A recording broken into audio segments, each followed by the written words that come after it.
I don't know what Shelley's proudest accomplishment is, but if you do ask me, the first time I met Shelley, the first thing she said is, "I'm a mother."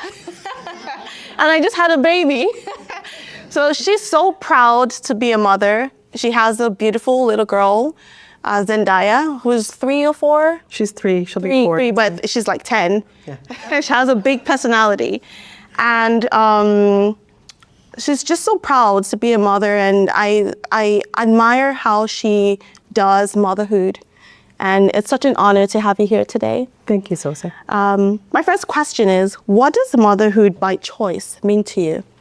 And why is it important, an important conversation for women to have today? Thank you. Well, as you said, the first time we met, I was excited to share that I am a mother. I'm a mother who chose to have my child a little later on in life. And so when I think about motherhood by choice, it's deciding to kind of go against traditions. I'm a solo parent, so I went through IVF and decided to have my daughter on my own, essentially. Right. And how has that experience been for you? It has been a roller coaster ride, and I'm sure it's unlike any other parenting journey.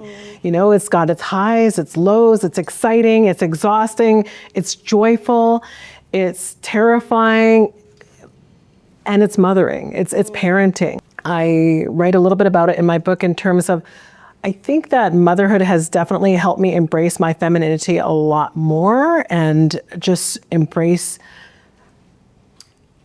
give a stronger compassion and grace to parents in general, right? As we're juggling the many challenges and priorities in life, whether it's your job outside of the home in addition to the job of parenting, community work, just, you know, you're constantly juggling, and your mind is never really about yourself. It's like always on the child or the children, right? So it's, we know how to multitask very well.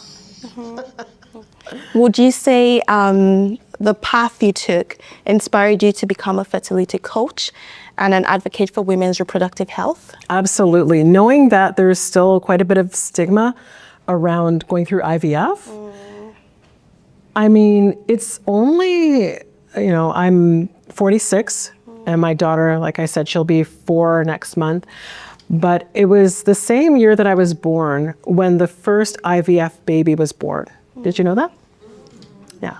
So it's quite interesting. And if they didn't go through all of this testing and all the things and the research, we wouldn't be where we are today.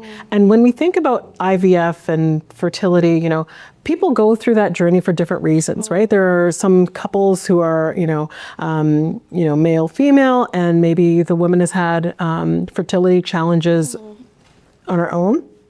Maybe her partner has had his own fertility challenges, or there could be same-sex couples who really have a yearning to be a parent, and because they're same sex, they need to go through fertility measures, whether it's to get an egg or a sperm, donations. There's so many different reasons behind it that people often don't even think of how the journey is.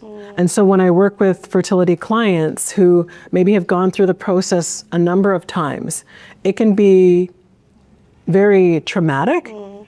Particularly, like, it's costly and you have to really invest not only the What's a rough estimate for IVF? IVF, I would say it's easily like 25K, easily. And that's for one cycle? That's just one cycle. It could be a lot more. I mean, depending on how many times. The good thing is the provincial government made some changes now so that your first cycle, again, there's some caveats, as we know, depending on your age and all that stuff, but at least your first cycle can be covered to an extent. I don't know all the details, but when I went through it, I didn't have that. And when I started, before I started going through the journey, I always thought, like, IVF, that's for rich people to do. Like, that's the celebrities. Like, nobody, like, average person does it, right? It's like, I don't know if I can do this. But, I had pretty okay benefits at work, and it was my investment, right? Like in terms of like, I really wanted to try and see if this is a possibility. And then you try. And I tried. And even within IVF, there's, or going through the fertility channel, there's different levels, right? There could be taking medication before you actually go through IUI, or IVF. There's, again, just different levels of how aggressive you want to go through the process.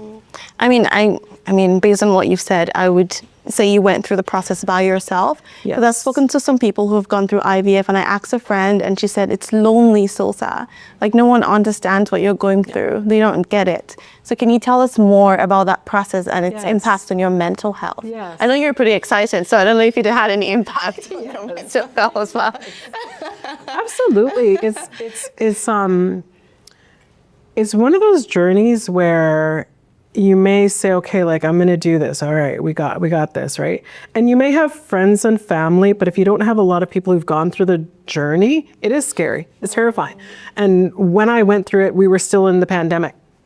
So what that meant is people couldn't go into the rooms with me to see the doctors or whatever. So I'm literally in there listening to all the information, trying to process everything that they're saying. And then I have to make these decisions of how I want to move forward. One particular incident that I write about in my book was I was getting ready to do the egg extraction. So they were harvesting my eggs, pumping me with or I was injecting myself with so many hormones. Yay, fun. And my mom chose not to help me, even though she's a retired nurse, Marba. I was like, Mom, will you help me do injections? She's like, absolutely not. I said, where's the nursing love there? That's what I want to know, right? Anyways, so I'm in the room, and they're doing the ultrasound to find out how many eggs I had harvested. Woo! And they're like, oh, okay, we've got, 5 eggs that are looking decent. And I was like, oh, okay, cool. Like, yeah, maybe, 3 to 5. I was like, all right. And so it was at that moment that the doctor that I was using, she said to me, so I know you said IVF is the road you want to take, which is pretty pricey, but, we could also look at IUI, and that's a less expensive method. But it doesn't necessarily yield the highest results, but it's a cost recovery thing. And I looked at her, I was like, listen, lady, I already paid for all this stuff. Like, let's just do it. And I said, we're shooting for the stars. We're doing a Hail Mary here. And if it works, it works. And fortunately, it did work. But again, trying to be in that room and sitting there with the doctor, her telling me this, and I'm like, should I think of the more economical route? Maybe, maybe not. And then when that doctor left and I was talking to the nurse, I was like, yeah, man, we're doing this Hail Mary. That's what we're doing. But all the appointments, right? So going in there, and in terms of my mental health, one of the things I did to really help support my mental health was I had a bit of a routine. So whether it's like listening to my gospel music just to kind of get me mentally ready for the appointments, and just like my mom knows, my whole family knows, I'd be like, good vibes only. If you have some negative energy, over there, keep your distance, because I really think energy can be very powerful. And so I was very intentional of who I was around, how I was around them. If I felt like the energy was just off in not a good way, I chose to remove myself from the situation or the space. And my mom was really great in terms of just supporting that as well, because I remember that Christmas or so, she gave me this little sign that said good vibes only, and I have it on my mantle. Right? It's just a reminder, right, of these things that are important to me in the journey, because it's not only through that process, but then the after, right? So after the child is there and looking at you, and you like, okay, it's you and me, and there's no partner to hand off when it's the newborn stage of exhaustion, and you're like, how did I get through that? Like, it was just like, whoa, it's a lot. Yeah. But and there was definitely a point at the beginning. I remember she was only a couple days old or so, and my parents were great, making sure that they brought me breakfast in the morning, because we live in like a intergenerational house, so they would stop by and do all that. But I remember there was a point where my body was still healing, and I didn't realize the healing process and what it's like. And I remember calling my friend, and I was like in tears because I was in so much pain. And I was like, I just need you to come over. And she came for like 5 days and just was there to help just hold the child, right? And that was important because I understand, like, I don't think I went through massive postpartum, but I know that moment was a lot for me because it's like you have this child, infant that's depending on you, and your body's trying to heal and you're trying to do the things. And again, not having a partner to just hand the baby over to, right? It can be a lot. So, yeah. Like, speaking of energy, like, how did you choose your healthcare team? A lot of it had to do with my intuition. So when I first found out that I tested positive for the pregnancy, everything was okay. I said, all right. I knew from talking to friends and family that I wanted to go down the route of having a doula. I knew I wanted to have midwives.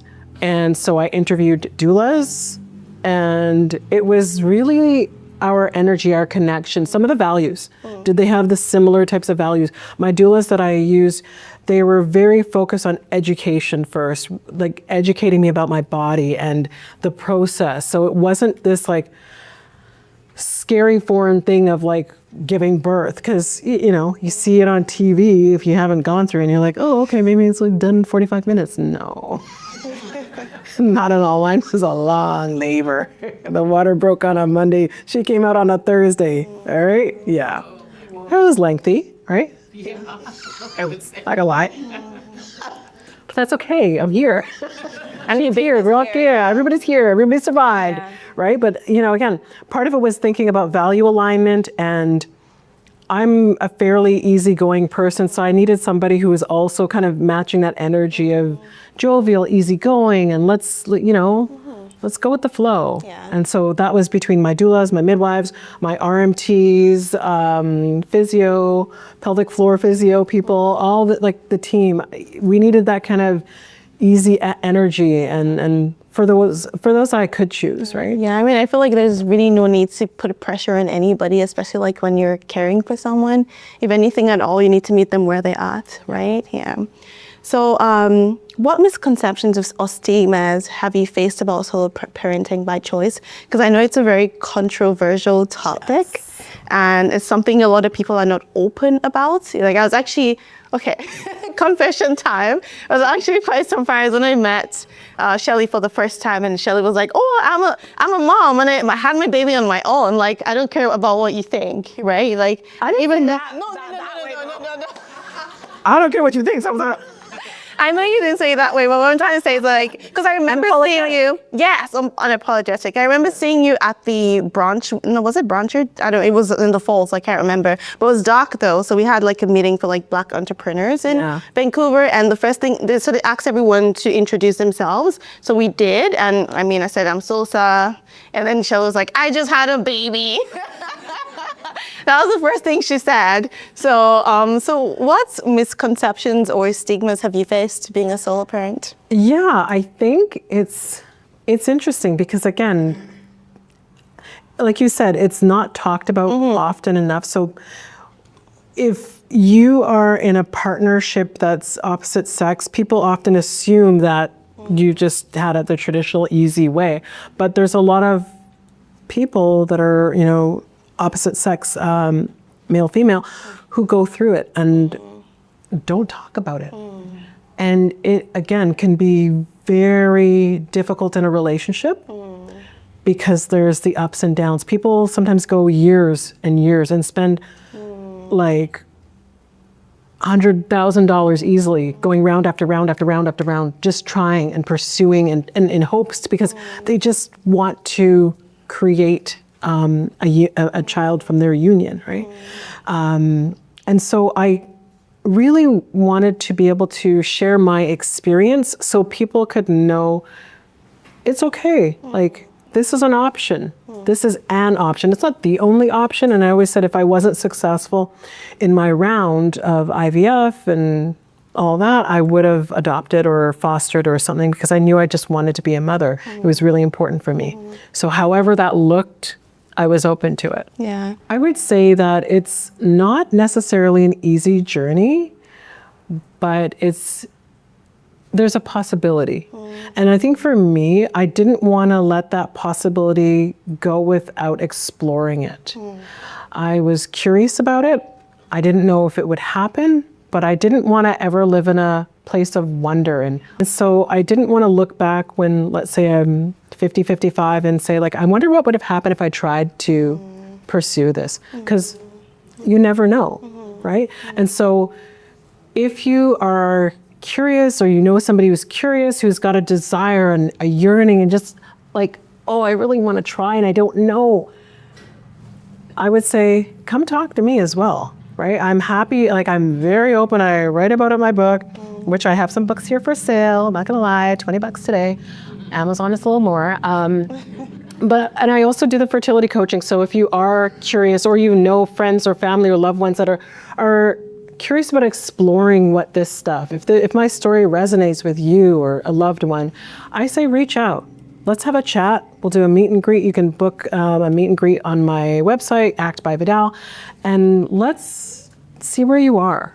Maybe we can chat and I can walk with you in your journey or your friends or your loved one's journey, because it can be overwhelming, it can be scary, and it can be joyful. And I think, again, as you're navigating it, my biggest thing is like, if it's for you, it will be. And if that doesn't happen the way you hoped it would be, there may be something else for you in terms of another way of mothering or parenting, right? So be open to those possibilities. Yeah. Thank you, Shelley. Thank you. We can clap.